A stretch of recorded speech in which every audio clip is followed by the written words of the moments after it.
Good day. Welcome to News Now on TV360. I am Thelma Okoro. We begin the news with the sudden disappearance of a woman rescued from Boko Haram. 25-year-old Aisha was a wife of a Boko Haram commander kidnapped in Borno State before she was rescued alongside 70 other women and children. She returned home recently after 3 years in the militant stronghold in northeast Nigeria, only to suddenly disappear again. Her family says she vanished last month, taking a baby boy fathered by her Boko Haram husband and some of her clothes. Her disappearance has stoked concerns about the difficulty of de-radicalizing and reintegrating women seized by the jihadists. In February this year, Aisha completed a 9-month de-radicalization program. The Nigerian Army has formally inaugurated its War College. The Army War College is created as a center for training and leadership for the security sector. Speaking at the inauguration ceremony, Minister of Defense Mansudan Ali said the establishment of the War Colleges for the Army, Navy and Air Force underscores the importance the federal government places on improving the military. Also present at the occasion was the Chief of Army Staff, Lieutenant General Tukuborotai. It says the students would be taught a joint approach to war fighting to help tackle insecurity in the country. Noteworthy that terrorism and insurgency are challenges to governments all over the world as a result of its transnational nature and their asymmetric techniques. It is very germane that we train our operational level commanders to understand the dynamics and think out of the box to develop feasible strategies to defeat the adversaries and their allies. Having critically assessed the professional military education, curriculum, and the performance of officers in the field, it was discovered that there were gaps in Nigerian Army training, especially at the operational level. It was observed that there were no Army-level courses that supported officers' capacity building at the operational level, and as a consequence, Nigerian Army officers were not well grounded in operational art. I'm highly delighted to note that the curriculum of the Nigerian Army War College covers operational arts as well as inter-agency cooperation and coordination in military operations. These are important requirements for any operational level leaders. This will equip officers on one hand with the necessary tools required to plan and execute military operations, while on the other hand, it will create synergy among all security agencies in conduct of their operations. The Nigerian Army must therefore continue to build intellectual capabilities through education of this nature.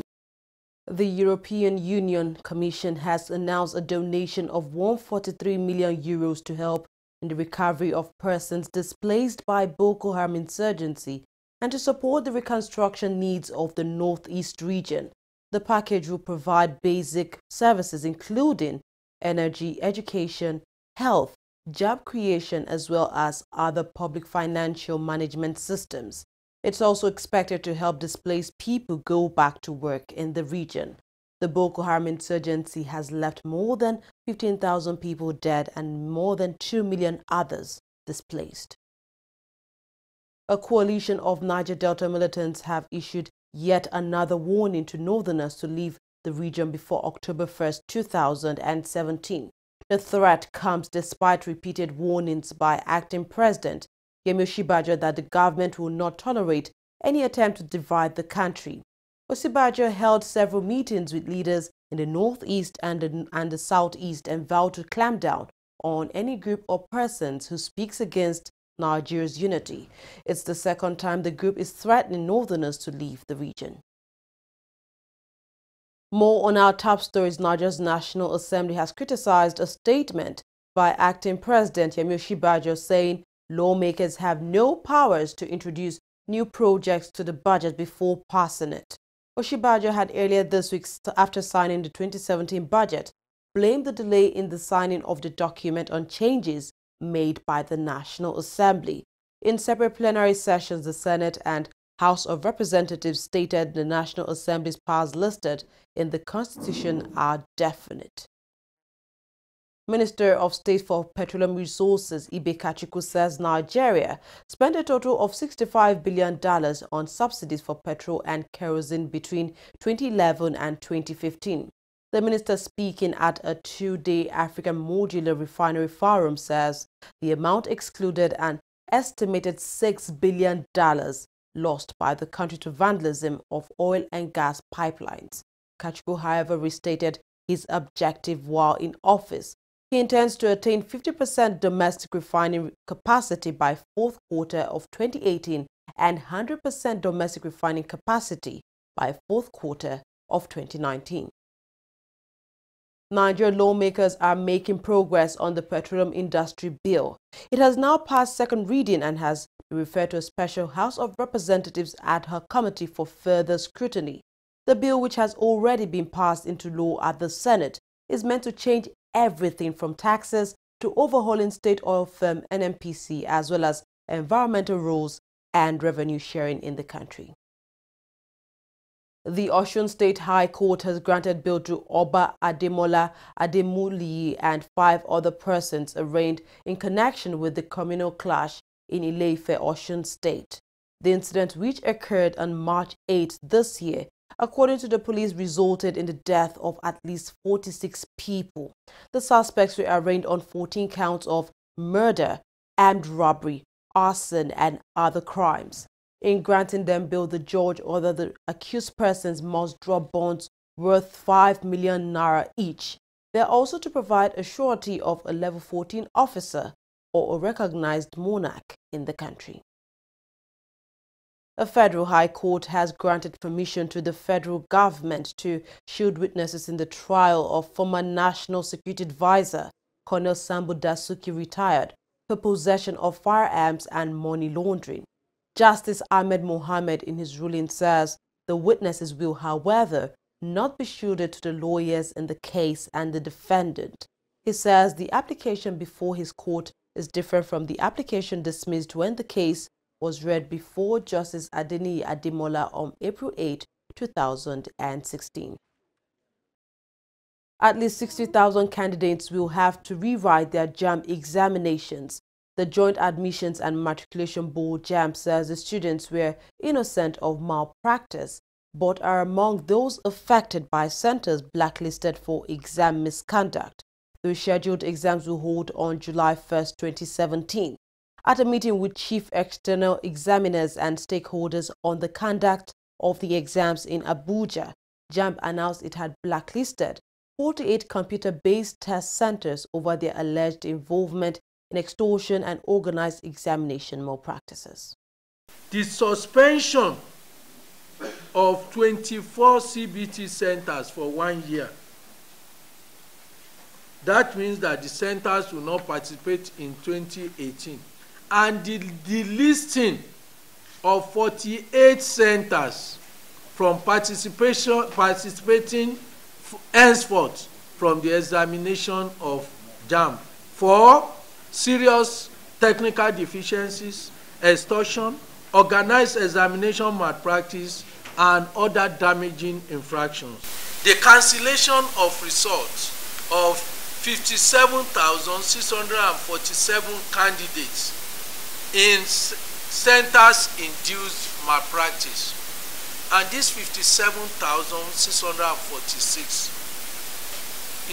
it does not mean that they committed examination malpractice, and it does not mean they did not, but they were not caught. Nigeria's electoral body INEC says it's not aware of any plan to recall Dino Melaye, the senator representing Kogi West, from the Senate. Oluwole Osaze Uzi, who is INEC's Director of Voter Education and Publicity, explained it is only when 50% of registered voters in a senatorial district sign a petition that a recall process could begin. He said upon receipt of such petitions, the commission would also embark on verification of claims.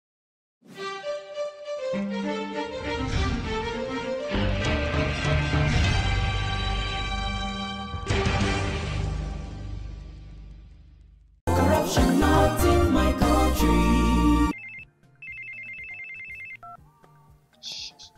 Hello, Alahaji. Right now I'm in Abuja. No.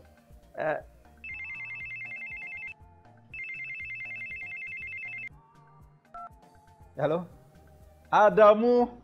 Right now I'm in Kano. Yes. When I get back, I will just call you. Look, what is wrong with you? I'm talking on the phone and you are gesticulating and doing. What's wrong with you? Daddy, where exactly are we as we speak? Are you alright? This is Lagos. Well, you just lied to someone that we're in Abuja. Keep quiet. Who told you can tell an elderly person is lying?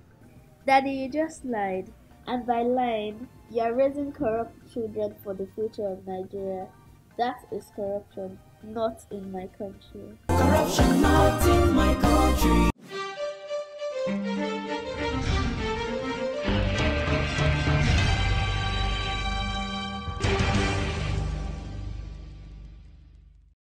Welcome back. Let's turn our attention to business stories now. Nigeria plans to auction 140 billion naira in bonds on June 21st. The debt office will sell 40 billion naira of bonds due in 2021 and 50 billion naira each of bonds due in 2027 and in 2037 using a Doge auction system. Settlement is expected this day after the sale has been made. The bonds are reopenings of previous issues. The World Bank Group is set to assist state governments improve their fiscal sustainability by strengthening and consolidating the fiscal sustainability plan. The development was confirmed in a statement issued by the Federal Ministry of Finance. The fiscal sustainability plan was introduced by the federal government in 2016 as part of measures to tackle the 2015 till 2016 fiscal crisis. Oil prices edged up from 2017 lows on Monday but remained on track for a fourth consecutive week of losses. Brent crude futures were up 57 cents at $47.49 per barrel, while U.S. crude futures were at $44.85 per barrel. Oil prices are more than 12% below where they were in May last year, when producers led by OPEC extended for 9 months a pledge to cut output by 1.8 million barrels per day. The cuts had been due to end this month and will now run till March. Police say at least 30 people died as a result of the fire in a building in West London. More than 70 people remain unaccounted for after the Grenfell Tower blaze. Police released updated figures on the deaths on Friday as anger in the community grew over what residents say was a lack of information being released to them. The Queen of England and Prince William have visited a relief center for the victims. 4 people were killed and 11 injured when their car detonated near a bomb planted on a road in northeast Kenya. It's the latest of a series of such attacks in that country. Last month, at least 8 police officers were killed in 2 roadside bombings in the area, with Al-Shabaab militants based in neighboring Somalia claiming responsibility for the attack. Moving on to sports stories now, Nigeria's under-20 national team will battle Tanzania for a place in the 2018 FIFA Women Under-20 World Cup. The first leg of the tie will be held in Nigeria between September 15th till 17th, 2017, while the second leg held in Tanzania a fortnight later. The winner of the tie will face either Morocco or Senegal in the second round of qualifiers. The winners of both matches will then advance to the final round, where they slug it out for one of Africa's 2 slots at the Under-20 World Cup. It was yet another disappointing outing for Nigeria's Blessing Okagbari at the Oslo leg of IAAF's Diamond League. The sprinter could only manage a 7th-place finish in the long jump event. With her leap of 6.48 meters, there was very little to cheer for Okagbari, who has been quite shaky in her performances lately. Okabari proudly has 2 medals to her name from the IAAF World Championships. Cristiano Ronaldo has discussed a possibility of leaving Real Madrid after being accused of tax fraud. According to Spanish media, Ronaldo is upset and has decided to leave the club. Ronaldo, who joined Real Madrid from Manchester United for £80 million in 2009, signed a 5-year deal with the European champions in November 2016. Spanish prosecutors have accused 32-year-old Ronaldo of defrauding authorities of millions of euros in taxes, which he has since denied. His Real contract has a €1 billion release clause. That's all we have on News Now. Thanks for watching. I am Thelma Okoro.